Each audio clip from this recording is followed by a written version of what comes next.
Astaghfirullah. Bismillahirrahmanirrahim. Assalamualaikum warahmatullahi wabarakatuh.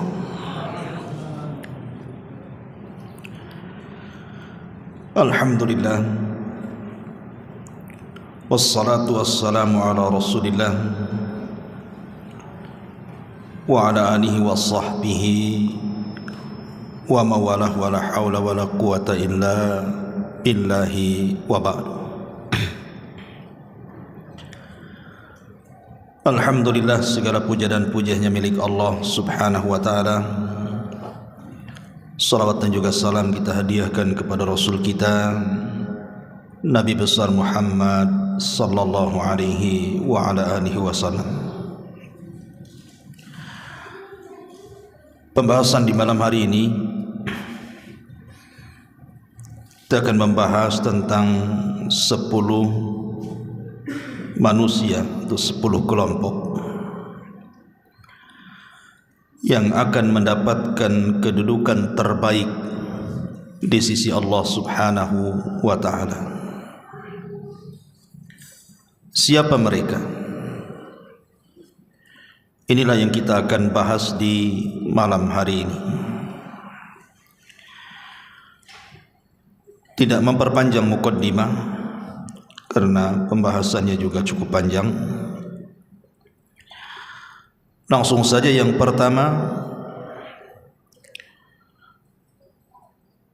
disebutkan dalam sebuah hadis dari Abdullah ibn Busrin al-Aslami radhiyallahu anhu. Dan hadis ini dikeluarkan Imam Tirmidzi dan juga Ahmad dan juga yang lainnya. Nabi sallallahu alaihi wasallam bersabda, khairukum man tala umruhu wa hasuna amaluhu. Sebaik-baik di antara kalian di sisi Allah subhanahu wa ta'ala adalah orang yang usianya dipanjangkan dan dia bisa memperbaiki amalnya. Hadis yang senada juga dikemukakan oleh Abi Hurairah radhiyallahu an. Dia mendengar Nabi sallallahu alaihi wasallam bersabda, ala unabbiukum bi khiyarikum. Maukah aku kabarkan kepada kalian manusia terbaik di antara kalian? Qalu, para sahabat mengatakan, bala ya Rasulullah, tentu wahai Rasul. Maka Nabi SAW mengatakan, khiyarukum atwalukum a'mara wa ahsanukum a'mala. Sebaik-baik orang di antara kalian di sisi Allah adalah orang yang panjang umurnya dan dia bisa memperbaiki amalnya. Inilah kelompok yang pertama. Orang yang paling baik kedudukannya di hadapan Allah subhanahu wa ta'ala adalah orang yang Allah panjangkan usianya. Tapi panjangnya usia dia gunakan untuk beramal saleh. Dahulu di zaman Nabi sallallahu alaihi wasallam ada seorang sahabat namanya Talhah ibn Ubaidillah radhiyallahu anhu. Satu malam Talhah ini tidur. Kemudian dalam tidurnya dia bermimpi. Dalam mimpinya dia melihat ada 2 orang bersaudara. 2 orang yang bersaudara ini dua-duanya rajin beramal saleh. Tetapi yang satu dari keduanya dilebihkan dengan jihadnya. Kemudian dia pun berperang dan berakhir dengan mati syahid. Adapun saudaranya masih hidup sampai mendapatkan 1 tahun setelahnya. Setelah kematian saudaranya yang mati syahid, dia pun masih diberikan umur oleh Allah 1 tahun setelahnya sampai mendapatkan bulan Ramadan. kemudian Allah wafatkan setelahnya. Tiba-tiba kemudian orang yang mati syahid ini hendak masuk ke dalam sorga duluan, tapi dicegat. Justru kemudian saudaranya yang bukan mati syahid tetapi diberikan usia 1 tahun setelahnya, tiba-tiba dia pula yang masuk sorga duluan dan saudaranya baru belakangan. Talha ibn Ubaidillah kemudian terbang. Kemudian dia bercerita mimpinya kepada para sahabat, sampai heboh di antara para sahabat. Akhirnya kemudian perkara ini sampai kepada Nabi SAW. Kok bisa orang yang mati syahid dibelakangkan masuk sorga dibandingkan saudaranya yang tidak mati syahid? Maka setelah sampai perkara ini kepada Nabi SAW, maka Nabi SAW mengatakan di hadapan para sahabat, kenapa kalian heran? Wa qad shalla kadza wa kadza sajdatan fa shama Ramadan. Boleh jadi setelah kemudian saudara yang mati syahid itu meninggal, orang ini ada kesempatan 1 tahun masih hidup. Selama 1 tahun dia gunakan untuk memperbanyak salat, kemudian puasa sampai mendapatkan Ramadan. Boleh jadi di bulan Ramadan dia mendapatkan Lailatul Qadar. Makanya para sahabat mengatakan, qalu bala ya Rasul, tentu wahai Rasul. Maka Rasul mengatakan, falamma bainahuma ab'ad mimma bainas sama'i wal ardi. Ya tentu jarak keduanya tentu antara langit dan bumi. Dari sini lihat kata para ulama, orang yang diberikan usia lebih, dia punya kesempatan untuk banyak beribadah. Padahal kan orang yang mati syahid itu kan masuk surga tanpa hisab. Tetapi saudaranya walaupun tidak mati syahid, tapi Allah berikan usia 1 tahun setelahnya, dia gunakan untuk beribadah, salat, puasa dan begitu seterusnya sampai mendapatkan Ramadan. Dengan itulah maka lihat bagaimana usia yang panjang itu, kalau baik amalnya, maka dia menjadi manusia terbaik di sisi Allah Subhanahu wa taala. Makanya ketika Abbas ibn Abdul Muttalib sedang sakit, nampaknya sakitnya menurut Abbas ini sudah hampir menjelang kematiannya, sehingga kemudian dia berangan-angan ingin mati karena tidak tahan. Maka Nabi SAW menasihati Abbas dan mengatakan, la yatamanna ahadakumul maut. Tidak boleh seseorang itu bercita-cita ingin mati. Kenapa demikian? Fa imma muhsinan fala allahu an yazdada khairan wa imma musian fala allahu an yasta'tiba. Dalam riwayat Bukhari dijelaskan, karena boleh jadi kalau sakitnya disembuhkan dan dia orang baik,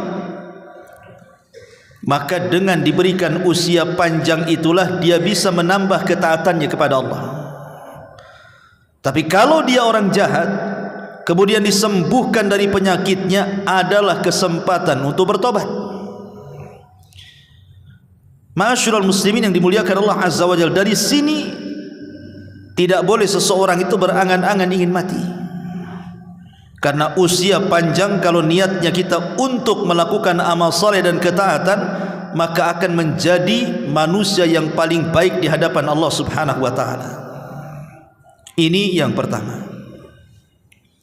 Karena usia panjang itu kalau untuk kejahatan ya lebih baik dipendekkan kan itu. Kalau panjang umur malah banyak maksiat. Karena Allah Subhanahu wa taala ketika menyindir orang-orang kafir, apa kata Allah? Wala yahsabanna alladhina kafaru annama numli lahum khairun li anfusihim innama numli lahum liyazdadu ithman walahum adzabun muhin. Dan tidak boleh ataupun jangan sangka orang-orang kafir itu kami tangguhkan usia mereka itu baik bagi mereka. Kami hanya menangguhkan usia kepada mereka itu untuk supaya dosa-dosa mereka bertambah, dan sudah disiapkan kepada mereka azab yang menghinakan. Maka dari sini kita tahu bahwa kalau seandainya usia kita panjang dan banyak maksiat, lebih baik meninggal daripada hidup, karena akan memperpanjang proses hisab. Tapi kalau seandainya umur panjang kita gunakan untuk bertobat, beramal saleh dan begitu seterusnya, maka dengan usia inilah kita akan berkah. Karena dikatakan oleh seorang alim, Al-Imam At-Tayyibi rahimahullahu ta'ala, yang dinukilkan Al-Hafidh Ibn Hajar dalam kitabnya Fathul Bari, apa kata beliau? Innal awqata was-sa'ati ka ra'sil mali lit-tajir fayambagi an yattajira fima yarbah wa kullama kana ra'su malihi kathiran kana rabhu akthar faman intafa'a min umrihi bi an hasuna amaluhu faqad faza wa aflaha wa man adha'a ra'sa malihi lam yarbah wa khasira khusranan mubina. Apa kata Imam At-Tayyibi rahimahullahu ta'ala? Mengatakan, sesungguhnya waktu-waktu yang berjalan kepada kita ini itu sama dengan modal bagi seorang pedagang. Waktu itu sama dengan modal bagi seorang pedagang. Maka sudah selayaknya seorang pedagang harus memanfaatkan modalnya supaya dia banyak untungnya. Maka setiap kemudian dia banyak untungnya, maka harta yang dimilikinya akan lebih banyak. Maka begitu juga waktu-waktu dalam umur seseorang. Kalau seandainya umur itu digunakan untuk beramal saleh, otomatis akan dapat pahala banyak. Ketika dia dapat pahala banyak, maka faqad faza wa aflaha, dia akan beruntung dan sukses. Wa man adha'a ra'sa malihi, barang siapa yang kemudian menghambur-hamburkan modalnya dan dia tidak mendapatkan keuntungan, maka dia sudah jelas kerugiannya dengan kerugian yang nyata. Ma'asyiral muslimin yang dimuliakan Allah Subhanahu wa taala, ini yang pertama. Yang kedua, disebutkan dalam hadis Utsman ibn Affan radhiyallahu anhu yang dikeluarkan Imam Bukhari. Nabi sallallahu alaihi wasallam bersabda, khairukum man ta'allamal Qur'an wa 'allamahu. Orang yang terbaik di antara kalian di sisi Allah Subhanahu wa taala adalah orang yang belajar Al-Qur'an dan berusaha mengajarkan Al-Qur'an. Belajar Al-Quran dari orang lain dan mengajarkan Al-Quran kepada orang lain. Ini yang kedua. Manusia yang paling baik adalah yang belajar Quran dari orang lain, kemudian mengajarkan Al-Quran kepada orang lain. Ma'asyiral muslimin yang dimuliakan Allah Azza wa Jalla, Al-Quran ini memiliki keagungan yang luar biasa, ikhwan, karena bisa mengangkat derajat kita. Makanya Nabi SAW sangat berhajat kepada kita supaya kita sering membaca Quran. Dalam sebuah hadis dari Abi Dzar Al-Ghifari radhiyallahu anhu dari Nabi SAW, jadi Abi Dzar ini minta dinasihati, kira-kira apa yang harus aku lakukan. Maka Nabi SAW mengatakan, alaika bitilawatil Quran fa innahu nurun laka fil ardi wa dukhrun laka fis sama. Saya anjurkan kepadamu hai Abu Dzar, kata Rasul, perbanyaklah baca Quran, karena Al-Quran itu akan menjadi cahayamu di bumi dan akan menjadi simpananmu di langit. Bahkan disebutkan dalam sebuah hadis dari Abdullah ibn Umar radhiyallahu anhu secara marfu kepada Nabi sallallahu alaihi wasallam yang dikeluarkan Imam Abi Dawud dan Tirmidzi, nanti di sorga orang-orang yang gemar membaca Al-Quran di dunia itu akan dikumpulkan.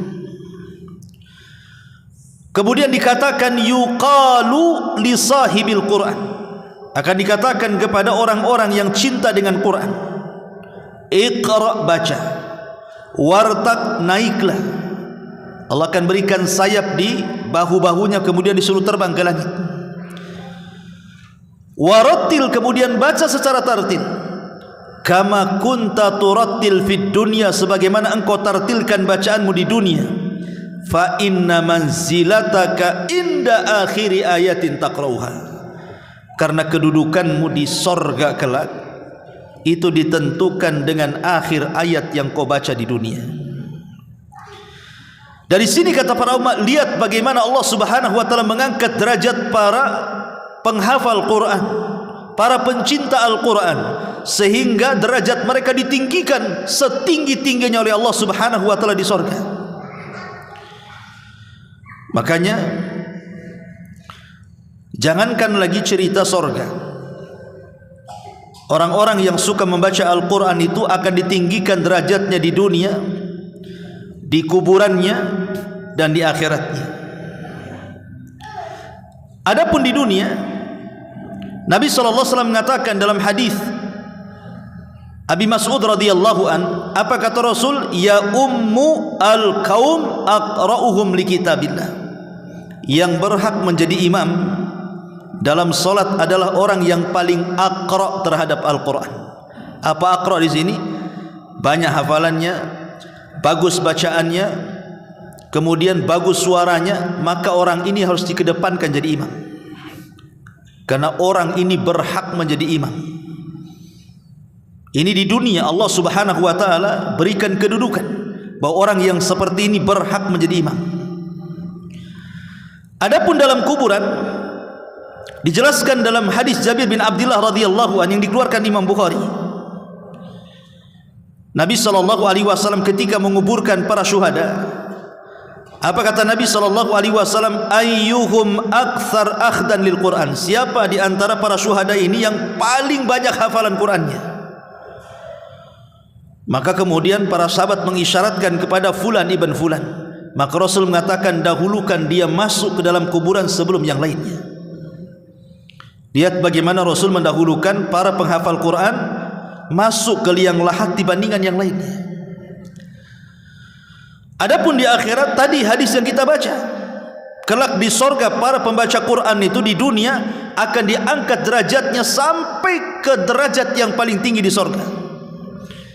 Dan ini menunjukkan bahwa Al-Quran itu bukan hanya bermanfaat di dunia, tetapi juga bermanfaat sampai ke kuburan dan sampai kepada sorga.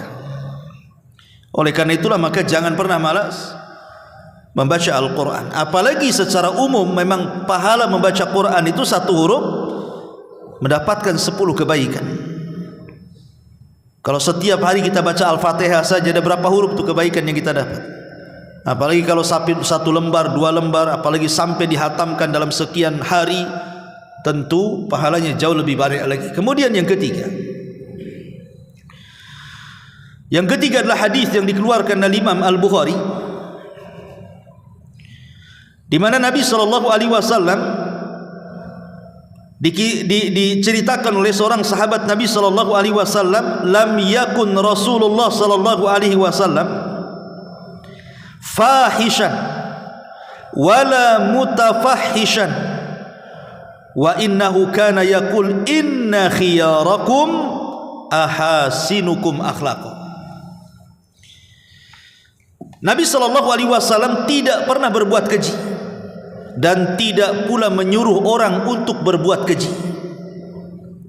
Bahwa beliau bersabda, sesungguhnya sebaik-baik kalian di sisi Allah Subhanahu wa taala adalah orang yang paling mulia akhlaknya. Kelompok yang ketiga adalah manusia terbaik di sisi Allah adalah manusia yang paling baik akhlaknya. Ma'asyiral muslimin yang dimuliakan Allah Azza wa Jalla, akhlak ini luar biasa ya kawan. Kenapa? Karena perkara yang paling banyak memasukkan ke dalam sorga adalah akhlak. Ibadah kan banyak, salat, puasa, zakat, haji, macam-macam ibadah itu. dan semuanya bisa memasukkan orang ke dalam surga. Tetapi akhlak ini adalah perkara yang paling banyak manusia masuk surga itu justru dari akhlaknya. Dan ini berdasarkan sabda Nabi SAW, "Aktsaru ma yudkhilun nas al-jannah taqwallah wa husnul khuluq." Manusia yang paling banyak Allah masukkan ke dalam surga adalah mereka orang-orang yang bertakwa dan orang-orang yang baik akhlaknya. Bahkan di surga itu ada tingkatan-tingkatan surga tertentu yang tidak bisa diraih dengan sholat, tidak bisa diraih dengan puasa, tidak bisa diraih dengan haji dan ibadah-ibadah yang lain, hanya bisa diraih dengan akhlak. Kata Nabi SAW, "Innar rajula la yudriku bi husni khuluqihi darajatas sa'imil qa'im." Sesungguhnya seseorang itu mampu mendapatkan dengan kebaikan akhlaknya derajat orang-orang yang berpuasa ataupun orang-orang yang salat. Maksudnya salat malam. Artinya orang-orang yang berakhlak itu bisa menandingi orang-orang yang rajin salat sunnah dan orang-orang yang rajin qiyamul lail. Bahkan Nabi SAW mengatakan termasuk kesempurnaan iman adalah ahasinuhum akhlaqa, orang yang paling baik akhlaknya. Ma'asyiral muslimin yang dimuliakan Allah Azza wa Jalla, lalu seperti apa akhlak itu? Ulama mengatakan akhlak itu ada di 6 perkara. Kalau ada kita di 6 perkara ini, berarti kita berakhlak. Yang pertama, an yakunal insan katsiral haya qalilal adza. Pertama, banyak malunya dan sedikitnya dia menyakiti orang. Ini pertama, banyak malu dan sedikit menyakiti orang. Yang kedua, katsirus salahi saduqul lisani qalilul kalami. Suka memperbaiki orang, mengislah. Kemudian lisannya senantiasa jujur dan sedikit bicara. Kemudian yang ketiga, katsirul amali qaliluz zalali qalilul fuduli. Banyak beramal, sedikit kesalahannya dan sedikit fudulnya. Fudul itu artinya berlebihan, entah berlebihan makan, berlebihan minum, berlebihan tidur, berlebihan bicara, dan begitu seterusnya. Kemudian yang keempat, barran wasulan waquran saburan syakuran radiyan haliman rafiqan afifan syafiqan. Barron, orangnya berbuat baik kepada orang tua. Wasulan, suka menyambung silaturahim. Saburan, orangnya sabar. Syakuran, suka bersyukur. Radiyan, ridha dengan pemberian Allah. Haliman, lembut. Rafiqan, halus. Afifan, menjaga kehormatan. Syafiqan, dan menyebar kasih sayang. Ini yang keempat. Yang kelima, la la'anan wala sabbaban wala nammaman wala mughtaban wala ajulan wala haqudan wala bakhilan wala hasuda. Yang kelima, tidak suka melaknat, tidak suka mencela, tidak suka mengadu domba, tidak suka menggibah, tidak terburu-buru, tidak pendengki, tidak bakhil, dan tidak suka hasad dengan orang. Ini yang kelima. Dan yang terakhir, basyashan hasyashan yuhibbu fillah wa yarda fillah wa yaghdabu fillah. Suka tersenyum, sumringah bahasa kitanya, mukanya senang, orang memandang pun senang. Kalau dia mencintai, dia cinta karena Allah. Kalau dia redha kepada seseorang, dia redha karena Allah. Dan kalau dia marah karena Allah Subhanahu wa ta'ala. Inilah 6 perkara termasuk daripada sifat orang yang memiliki akhlak yang baik. Ma'asyiral muslimin yang dimuliakan Allah Azza wa Jalla, ini yang ketiga. Yang keempat, disebutkan dalam hadis Abi Hurairah radhiyallahu anhu, Dan hadis ini dikatakan hasan sahih. Anna Nabi sallallahu alaihi wasallam waqafa ala unasin julus. Jadi satu hari Nabi sallallahu alaihi wasallam pernah berdiri di tengah-tengah sahabat yang sedang duduk-duduk. Faqala, maka Rasul katakan di hadapan para sahabat yang sedang duduk-duduk itu, ala ukhbirukum bi khairikum min syarrikum. Maukah aku kabarkan kepada kalian orang terbaik di antara kalian dari orang terburuk di antara kalian? Mau aku kabarkan siapa orang terbaik di antara kalian di antara orang terburuk kalian? Fasakatu, sahabat diam. Maka Nabi SAW mengulang 3 kali. Faqala rajulun, tiba-tiba ada seorang laki-laki berdiri dan mengatakan, bala ya Rasulullah, akhbirna bi khairina min syarrina. Rasul, habarkan kepada kami siapa orang yang terbaik di antara kami dari yang terburuk di antara kami. Maka Nabi SAW mengatakan, khairukum man yurja khairuhu wa yu'man syarruhu wa syarrukum man la yurja khairuhu wa la yu'man syarruhu. Kata Nabi SAW, sebaik-baik di antara kalian di sisi Allah Subhanahu wa taala tentunya adalah manusia yang senantiasa diharapkan kebaikannya dan manusia aman dari keburukannya. Dan orang yang terburuk di antara kalian adalah orang yang tidak diharapkan kebaikannya dan orang tidak pernah merasa aman dari keburukannya. Di zaman Nabi, ikhwan, ada seseorang dari kejauhan itu mengarah ke rumah Nabi. Ketika itu Nabi dengan Aisyah radhiyallahu anha berada di dalam rumah itu. Jadi Nabi SAW tiba-tiba mengatakan kepada Aisyah, bi'sa ibnul ashirah, wa fi riwayatin bi'sa akhul ashirah. Kata Rasul, ya Aisyah, itu orang tuh yang mau kesini tuh, itu manusia yang paling buruk yang pernah aku lihat, katanya. Kata Rasul, itu manusia yang akan datang kemari itu adalah manusia yang paling jelek, yang paling buruk. Maka Aisyah radhiyallahu anha terdiam ketika orang tersebut datang. Anehnya Nabi SAW malah lembut dengan orang itu. Kemudian setelah berbincang-bincang dengan halusnya, dengan lembutnya, dengan akhlaknya Rasul memperlakukan orang itu, setelah pergi Aisyah heran dan mengatakan, Rasul, tadi kau ngomong orang itu orang yang paling buruk, kenapa kau bersikap baik dengan dia? Apa kata Nabi SAW? Ya Aisyah, inna min syarrin nas man tarakahun nas ittiqa'a syarrihi. Wahai Aisyah, seburuk-buruk manusia adalah orang yang ditinggalkan manusia yang lainnya karena takut dengan keburukannya. Orang yang ditinggalkan manusia oleh orang lain, kita ditinggalkan orang gitu. Kenapa orang itu meninggalkan kita? Karena orang itu takut dengan kita berbuat jahat kepadanya.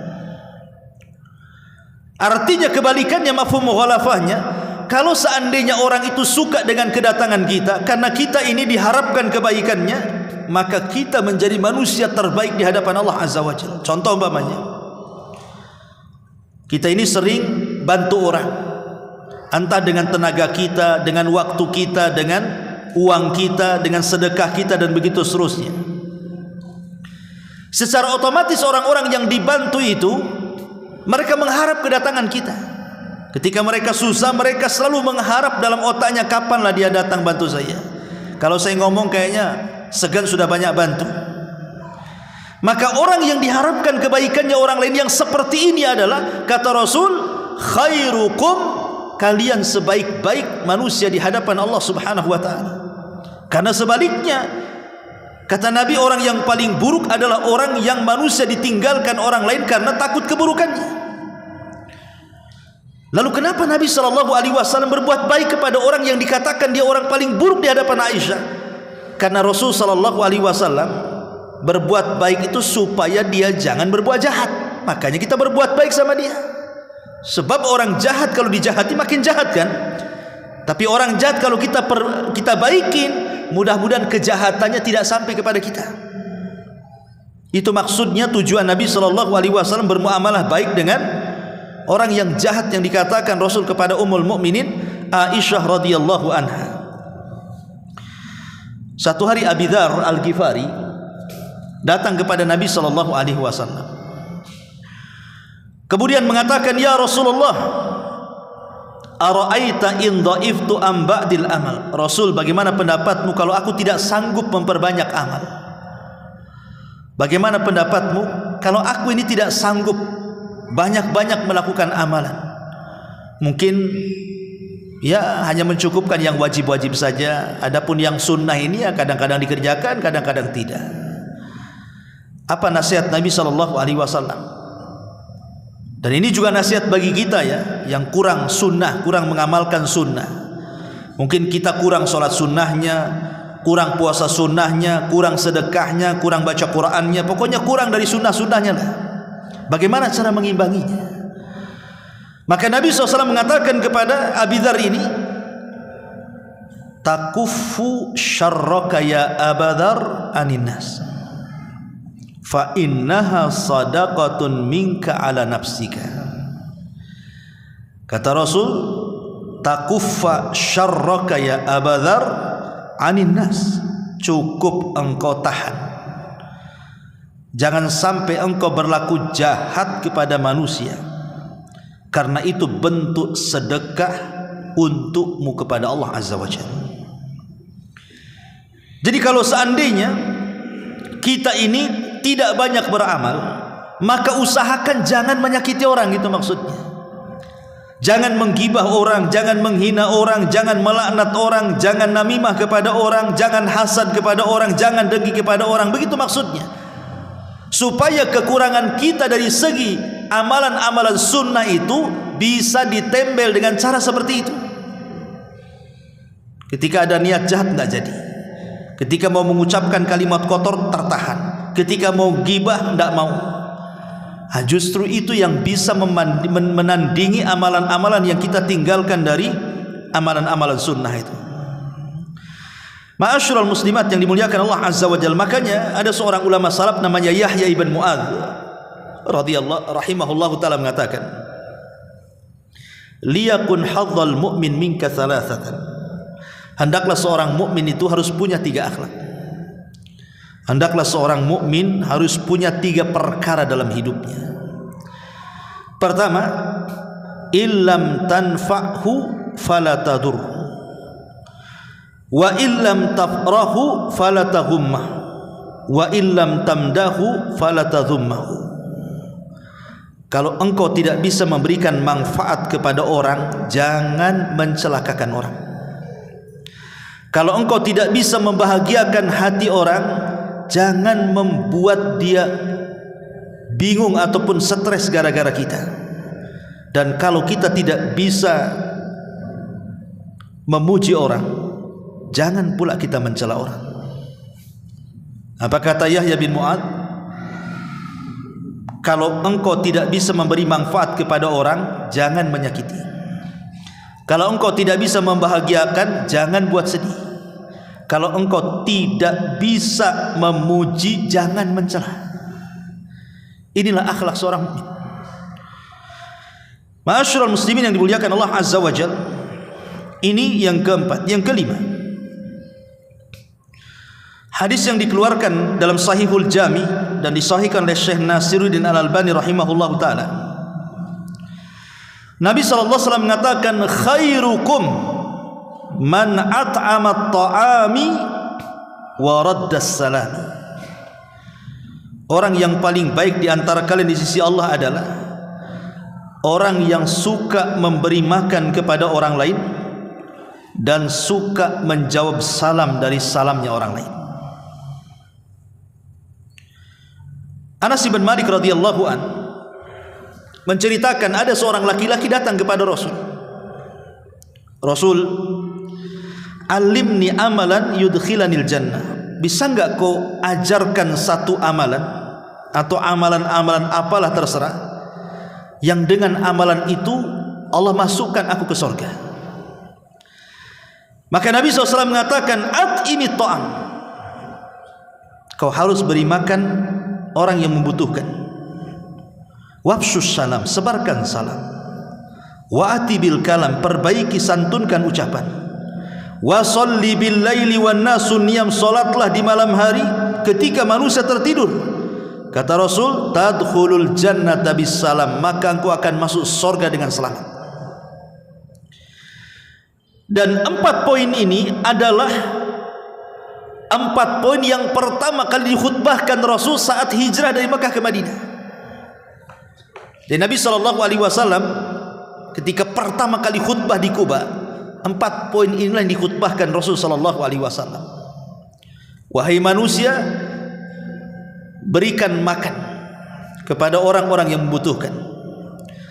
Yang kedua, sebarkan salam, santunkan ucapan, dan salatlah di malam ketika manusia sedang terlelap tidur. Ketika Abdullah ibn Salam, seorang tokoh Yahudi, mendengar tuh khutbahnya Nabi SAW, langsung masuk Islam dia. Tokohnya Yahudi itu Abdullah ibn Salam itu ma'ruf. Ketika mendengar khutbahnya yang luar biasa, padahal cuma 4 kata ini saja, masuk ke lubuk hati Abdullah ibn Salam, datang kepada Rasul, padahal dia pendetanya Yahudi itu. Tiba-tiba dia mengatakan, asyhadu an la ilaha illallah wa asyhadu annaka Rasulullah.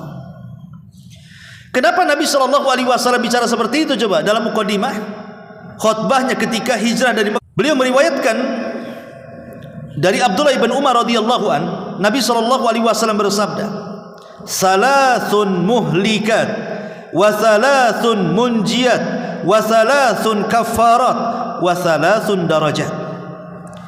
3 perkara bisa menghancurkan kalian, 3 perkara bisa menyelamatkan kalian, 3 perkara bisa menghapuskan dosa kalian, 3 perkara bisa mengangkat derajat kalian.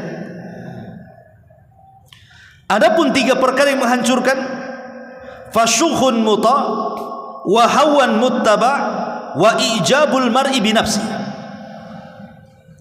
kebakhilan yang diikuti, hawa nafsu yang dituruti, dan i'jab, kesombongan yang ada pada diri seseorang.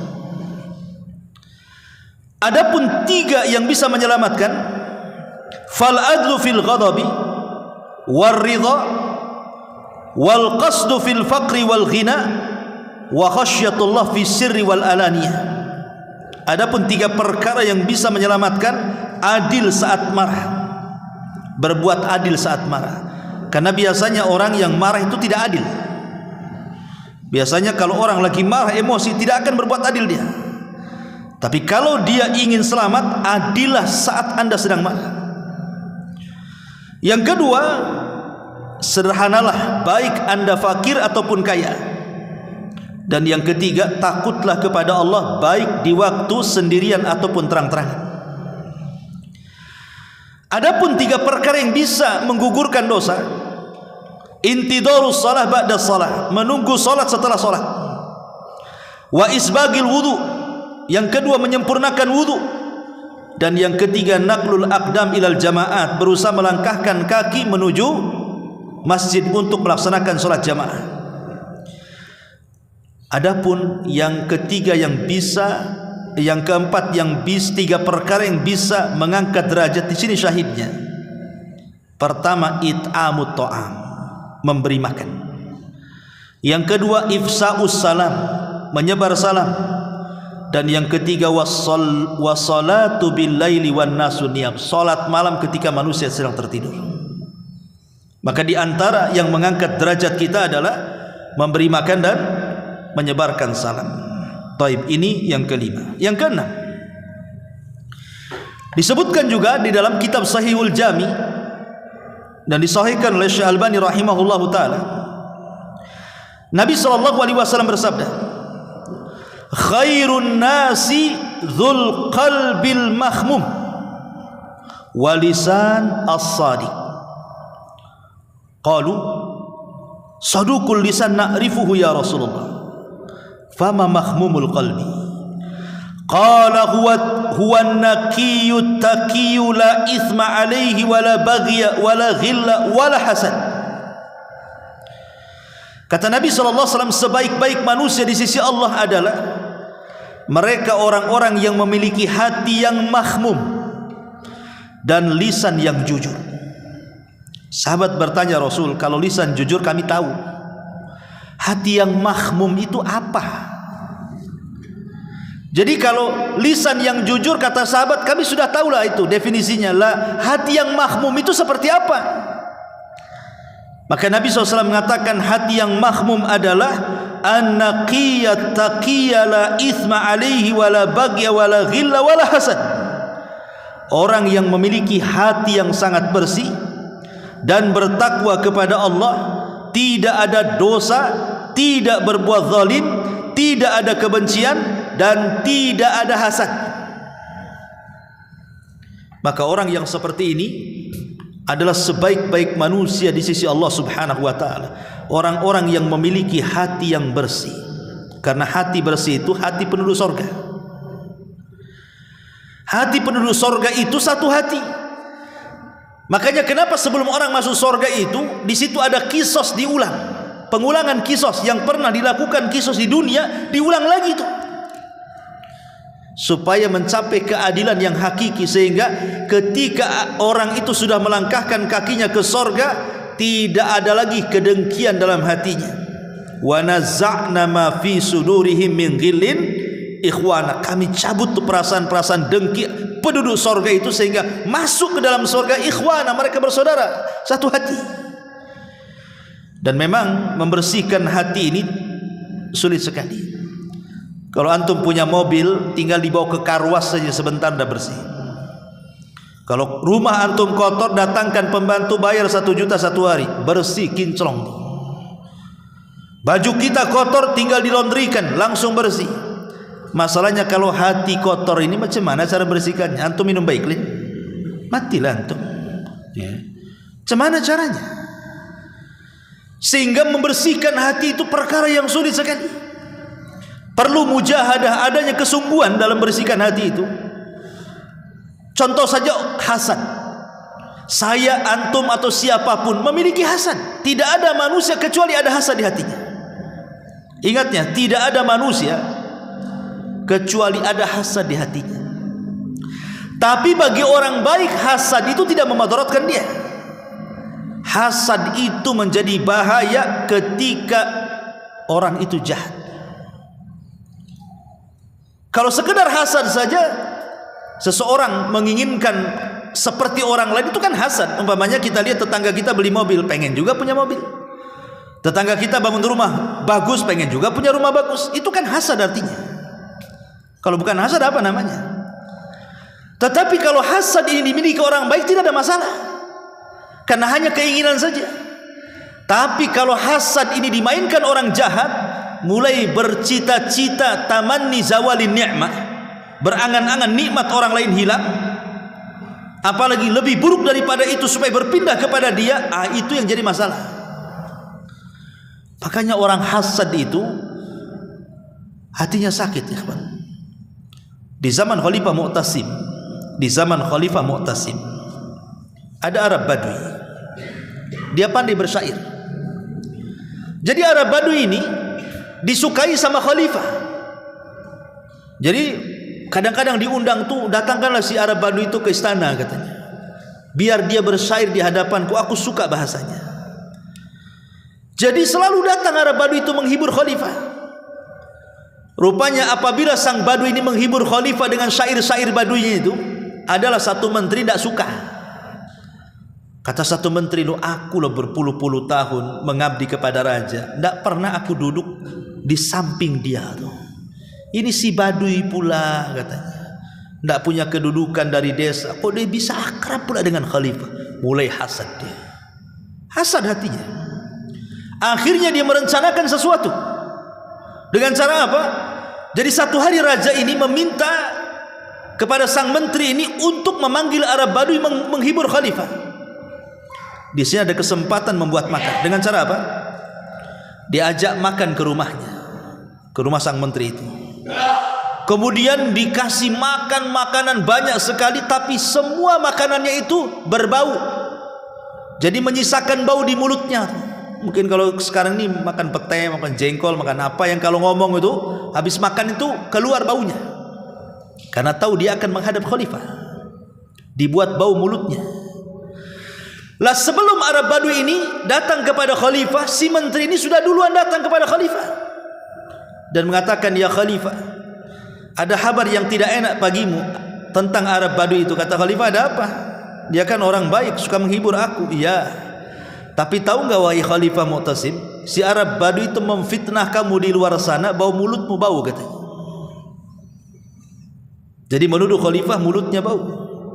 Dan itu sudah tersebar di fitnah, kau sama si Badui itu. Badui ngomong kemana-mana, mulut khalifah bau katanya. Marahlah khalifah nih. Kalau gitu datangkan si Badui itu. Datang si Badui. Karena si Badui kan habis makan gak enak kan. Kalau dia ngomong sama khalifah kan takut bau. Jadi dia nutup lah, ngomong sambil nutup mulut. Ini kata khalifah, "Oh betul." Kenapa dia nutup mulut? Berarti betul kata sang menteri. Karena dia takut bau mulutku sampai kepadanya. Tuh lihat hasadnya kan. Di sini hasadnya. Akhirnya marah khalifah. Kenapa? Khalifah tidak tahu maksudnya nutup mulut kan. Dikiranya betul kata si menteri bahwa si Badui ini ngomong mulut khalifah bau, makanya dia kalau ngomong begini. Akhirnya khalifah diam-diam memanggil seseorang untuk mengambil kertas dan pena. Diambilnya kertas dan pena itu, kemudian ditulis.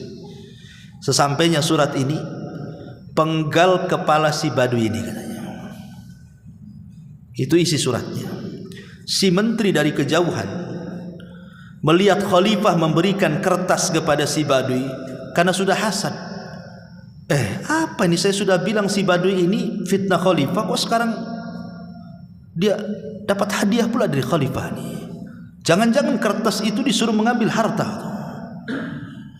Akhirnya kemudian setelah kemudian khalifah memberikan kertas kepada si Badui untuk diantarkan ke tukang jagal, berangkat sampai di pintu istana, kata si menteri, "Tunggu dulu kamu. Enak kali kau dapat hadiah," katanya. "Gimana kalau seandainya aku yang antar kertas itu," katanya. Kata si Badui, dengan senang hati, "Ambillah kertas ini. Nggak ada yang tahu isinya apa." Tahu-tahu dibawalah sama si menteri ke tukang jagal, dia pula yang dipenggal lehernya. Sang khalifah bingung, yang disuruh dipenggal si Badui, kenapa pula si menteri yang dipenggal? Jadi dipanggillah si Badui itu, suruh cerita, "Kenapa kau kasih kertas itu kepada si menteri?" Maka si Badui cerita mulai dari awal, dia datang dijamu, kemudian nggak enak bau makanya saya ngomong gini kan.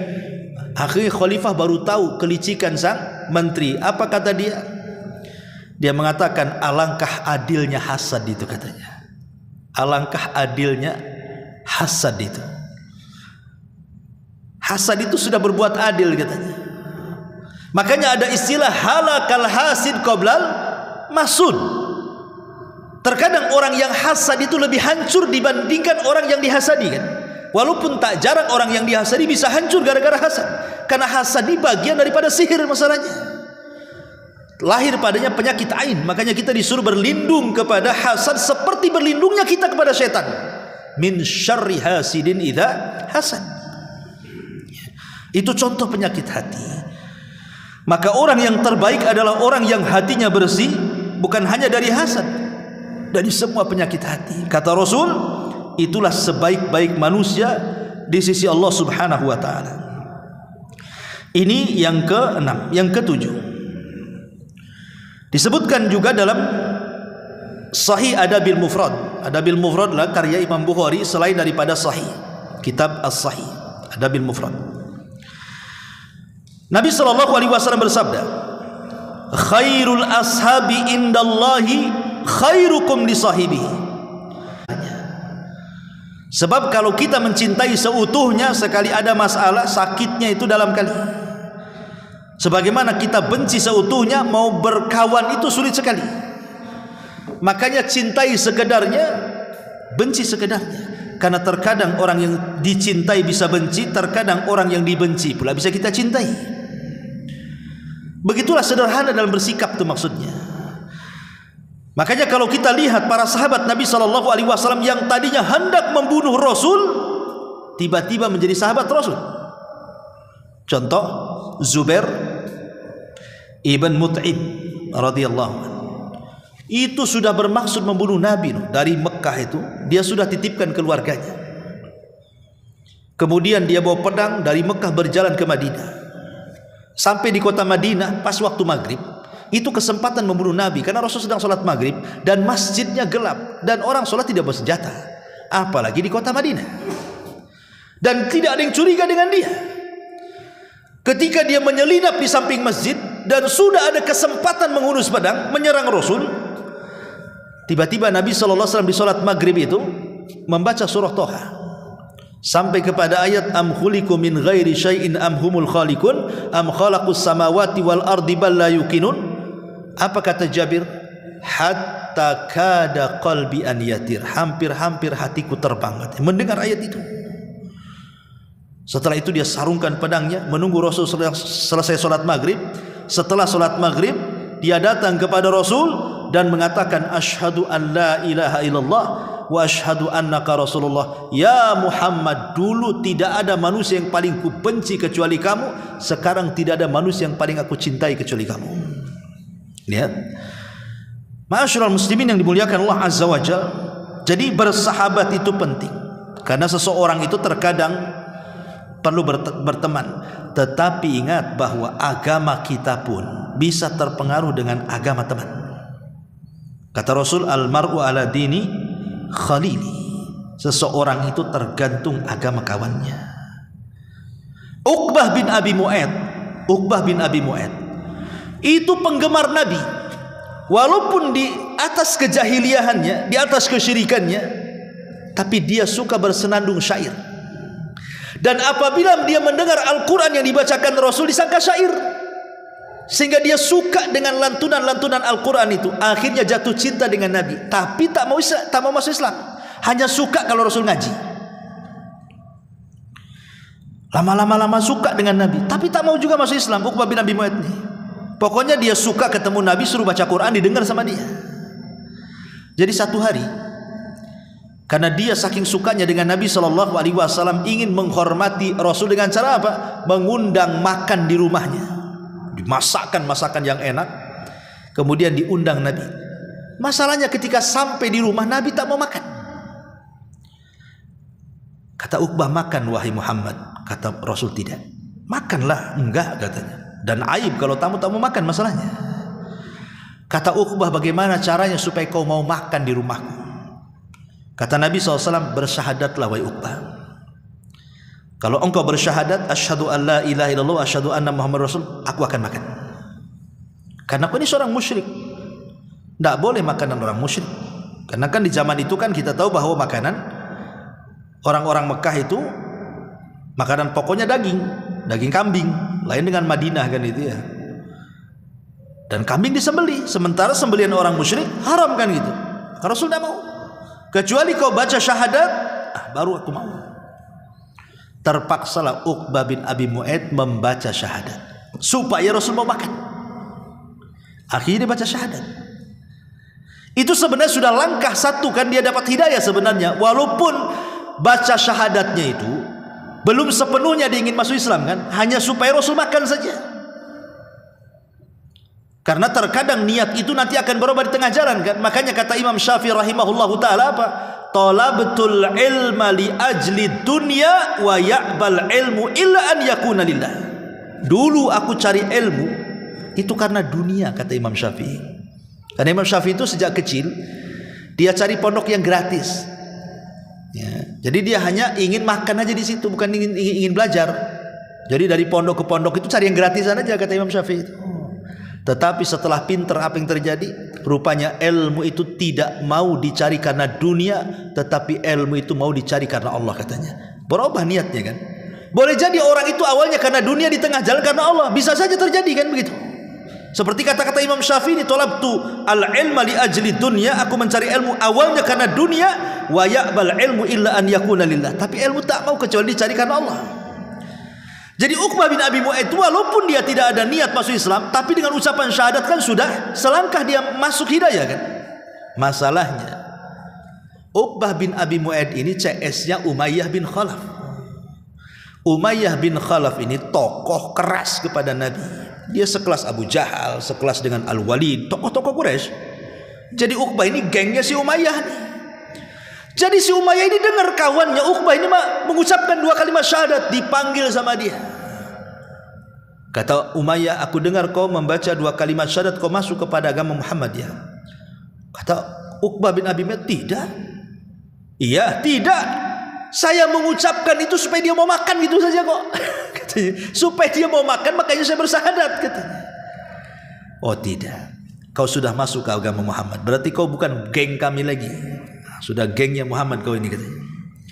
Kemudian kata Uqbah, kalau begini, kalau kau tidak percaya aku mengucapkan supaya dia biar makan saja, aku tidak ada niat masuk agamanya, kira-kira perbuatan apa yang harus kulakukan supaya kau percaya aku tidak masuk agama Muhammad? Kata Umayyah, baik, buktikan kepadaku kau harus menghina Muhammad di tengah manusia. Akhirnya satu hari Abu Jahal ini sesumbar di hadapan para pemuda Quraisy. Di situ ada Uqbah. Dia mengatakan, man wadha'a sala jazur, siapa yang bisa meletakkan sala jazur, kotoran unta yang masih berdarah itu, di pundak Muhammad yang sedang duduk nanti kalau dia sholat menghadap Ka'bah, letakkan sala jazur di atas pundaknya, maka falahu kada wa kada, dia akan mendapatkan ini dan itu. Wow, kesempatan Uqbah ini membuktikan kepada siapa? Umayyah. Dicarinya sala jazur itu, kotoran unta yang masih berdarah itu. Setelah dapat, betul-betul Rasul datang kemudian sholat depan Ka'bah. Disitulah kesempatan dia menghina Rasul untuk membuktikan kesetia kawanannya dengan Umayyah bin Khalaf. Na'udzubillah. Bayangkan, kadang-kadang kawan ini as-sahibus sahib, kata orang Arab itu, kawan itu bisa nyeret ya. Makanya hati-hati ya. Maka orang yang terbaik di sini yang nomor 7 adalah orang yang paling baik kepada temannya. Tentu teman yang baik yang bisa bermanfaat untuk kita ataupun berbuat baik kepada tetangganya. Kemudian yang nomor 8, sebuah hadis yang dikeluarkan Imam Bukhari pada nomor hadis ke 2305, Nabi SAW bersabda, khairukum ahsanukum qadha'an, sebaik-baik kalian adalah orang yang paling baik dalam mengembalikan amanah, entah hutang atau yang lainnya. Di zaman Nabi SAW ada seorang Arab Badui. Arab Badui ini pernah dipinjam untanya oleh Nabi SAW. Ketika sudah hampir sampai kepada waktunya, Rasul harus mengembalikan kan gitu. Maka tiba-tiba dia datang kepada Nabi SAW dengan tidak sopannya berteriak-teriak. Ya Badui, mana ada akhlak. Tiba-tiba dia berteriak dan mengatakan, ya Muhammad, kembalikan janjimu kepadaku. Kembalikan janjimu kepadaku. Tapi Nabi SAW walaupun orang Badui itu kasar gitu ya, tidak ada sopan santunnya, Nabi SAW hanya bisa senyum. Tapi yang marah para sahabat, karena melihat kurang adabnya orang ini menghadap Nabi. Tapi Nabi SAW mengatakan kepada para sahabat, da'uhu fa inna li sahibil haqqi maqala. Apa kata Nabi SAW? Biarkan dia, karena bagi orang yang benar ucapannya wajib dipenuhi janjinya. Kemudian kata Nabi SAW, a'tuhu sinnan mithla sinnihi. Kata Rasul, berikan seekor anak unta sebagaimana dulu aku mengambil anak unta dia. Sahabat mengatakan, ya Rasul, tidak ada anak unta, yang ada unta besar. Kata Rasul, a'tuhu, tetap kasihkan dia. Kemudian Rasul mengatakan, fa inna min khiyarikum ahsanukum qadha'a. Karena orang yang paling baik di antara kalian di sisi Allah adalah yang terbaik di antara kalian ketika menunaikan janjinya. Jadi kalau seandainya saya berhutang sama antum, pamannya bulan depan janji, kemudian antum nagih saya, mana Ustaz, antum kan sudah hutang sama saya, kapan mau bayar? Padahal belum sampai waktunya nih. entah mungkin seminggu lagi, mungkin karena antum butuhlah istilahnya kan, terpaksa mau mengambil duluan, maka saya kasih lebih. Itu maksudnya ya. Pemanya hutang 1 juta, saya kasih 1.200.000. Tidak ada masalah. Justru ini manusia yang paling baik. Tapi jangan ada akad di awal, karena itu jadi riba masalahnya. Kalau akad di awal jadi riba. Dan orang yang meminjamkan uang itu bukan orang yang masyhur suka rentenir, tidak. Ya, maka melebihkan sesuatu supaya dia senang dan tanda terima kasih kepada dia tidak ada masalah. Dan itu masuk dalam hadis Nabi sallallahu alaihi wasallam di sini. Makanya Nabi sallallahu alaihi wasallam sangat memuji dalam hadisnya, rahimallahu rajulan samhan idza ishtara wa samhan idza ba'a wa samhan idza ishtara wa samhan idza qada wa samhan idza qada. Semoga Allah merahmati orang yang mudah dalam menjual, mudah dalam membeli, mudah dalam menghutang, dan mudah saat membayar hutang. Karena biasanya orang kalau pinjam uang itu mudah, bayarnya ini yang sulit. Paling sulit kalau nagih hutang tuh. Kalau lagi pinjam uang aja manis sekali mulutnya. Ketika ditagih pahit kali tulisannya. Kan begitu. Kadang-kadang lebih galak pula dia daripada orang yang hutang. Orang kan begitu umumnya kan. Itulah syaitan sebenarnya. Syaitan sudah bersarang sehingga dia tidak ada amanah lagi. Pada Rasul mengatakan apa? Sebaik-baik kalian adalah orang yang amanah dengan janjinya. Ini yang ke-8. Yang ke-9, Nabi SAW bersabda, khairukum khairukum li ahli wa ana khairun li ahli. Sebaik-baik kalian di sisi Allah, sebaik-baik kalian di sisi Allah adalah orang yang terbaik untuk keluarganya. Dan saya adalah manusia yang paling baik kepada keluarga saya, kata Nabi.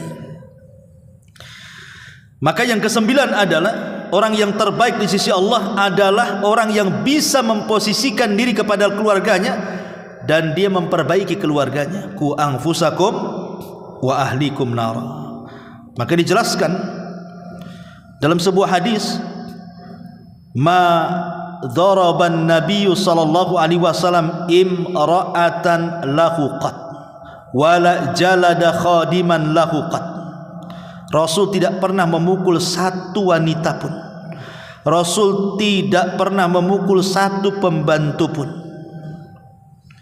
Kemudian ketika Muawiyah ibn Haidah radhiyallahu an bertanya ya tentang apa hak kepada seorang istri, maka Rasul mengatakan la tadribil wajha, jangan kau pukul wajahnya, wala takbah, dan jangan kau jelek-jelekan dia, wala tajur, dan jangan kau menghajar dia, illa fil baiti, kecuali dalam rumah.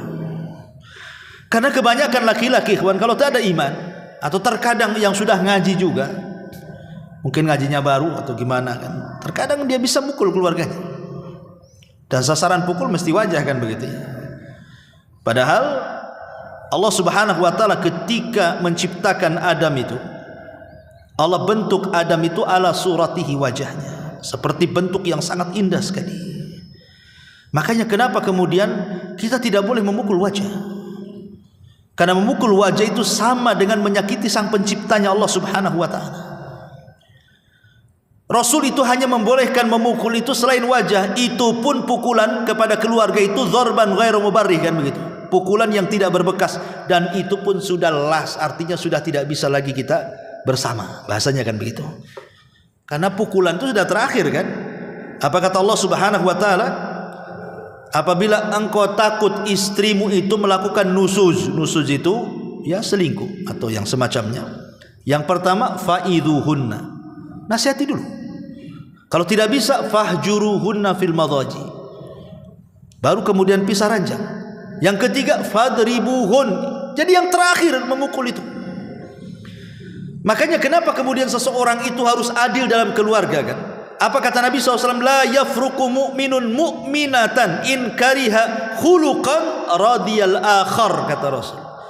Tidak boleh seorang suami mencela istri atau sebaliknya, kalau tidak suka dengan akhlaknya maka lihat kebaikannya. Sebelum kita ini ngomong kasar, mukul atau apa, lihat kebaikannya. Kebaikan istri itu lebih banyak ataukah lebih sedikit kan itu? Atau sebelum istri ngomong kasar sama suaminya, lihat kebaikan suaminya lebih banyak ataukah lebih sedikit, supaya bersikap adil di situ maksudnya. Ini yang nomor 9. Dan yang terakhir, hadis yang dikeluarkan Imam At-Tabrani, al-mu'minu ya'laf wa yu'laf wa la khaira fi man la ya'laf wa la yu'laf wa khairun nas anfa'uhum linnas. Orang yang beriman adalah orang yang ramah dan diperlakukan dengan ramah. Tidak ada kebaikan bagi seseorang yang tidak berbuat ramah, dan tidak pula pada seseorang yang tidak diperlakukan dengan ramah. Kemudian kata Rasulullah, sebaik-baik kalian di sisi Allah adalah orang yang paling bermanfaat bagi manusia yang lainnya. Kehadiran kita di tengah-tengah masyarakat itu kalau bisa bermanfaat untuk mereka. Ada kerja bakti, ikut gitu. Tetangga sakit, bantu. Tetangga butuh bantuan, bantu. Pokoknya bermanfaat. Banyaklah hal-hal yang bermanfaat itu. Kata Nabi SAW, salah satunya adalah sururun tudkhiluhu ala qalbil muslim. Kebahagiaan yang kau tanam ke hati seorang mukmin. Dan ini amalan yang paling afdal, namanya jabrul qulub. Ya, menempel hati orang. Itu amalan yang paling dicintai Allah. Ketika ada orang sedih, kita hibur, akhirnya ngurangi kesedihannya, gitu ya. Ketika susah, kita bantu, ngurangi kesusahannya. Itu disebut jabrul qulub. Karena aneh manusia ini, kadang-kadang, contoh saya sudah sibuk dengan pekerjaan saya sibuk dengan istri saya sibuk dengan anak saya sibuk dengan masalah saya. Tiba-tiba antum datang menghina saya, menggibah saya, mencaci maki saya lagi sibuk, antum datang menyibukkan lagi saya, kan gitu. Dengan kesibukan kita aja di rumah itu sudah luar biasa, jangan kemudian kita datang menyibukkan orang lain. Harusnya kita kurangi beban orang, ini tidak ditambahkan beban orang lain. Kadang-kadang kita ini harus banyak melatih diri untuk memberikan uzur, gitu maksudnya. Kalau ada saudara kita salah itu, kasih uzur. Kalau perlu 100 uzur. Oh enggak lah, mungkin dia begini, begitu. Supaya ketika memberikan uzur itu, supaya kita tidak langsung bersikap dengan sikap yang tidak baik. Nanti menyakiti orang. Gara-gara ucapan kita tadinya ke masjid, jadi tidak ke masjid. Siapa yang dosa? Orang ini hari-hari ke masjid. Gara-gara ucapan kita sama dia, akhirnya nggak ke masjid. Siapa yang dosa di sini? Kita jadinya, kan? Gara-gara kita dia nggak ke masjid, kan gitu ya, kan? Masyarul muslimin yang dimuliakan Allah Azza wa Jalla. Maka yang terakhir adalah kata Nabi SAW, khairun nasi anfa'uhum linnas. Sebaik-baik manusia adalah yang bermanfaat bagi manusia yang lainnya. Rawahu Tabrani. Wallahu alam. Ini yang bisa sampaikan, mudah-mudahan manfaatnya. Subhanakallahumma bihamdika, asyhadu an la ilaha illa anta, astaghfiruka wa atubu ilaik. Allahu ta'ala alam. Assalamualaikum warahmatullahi wabarakatuh.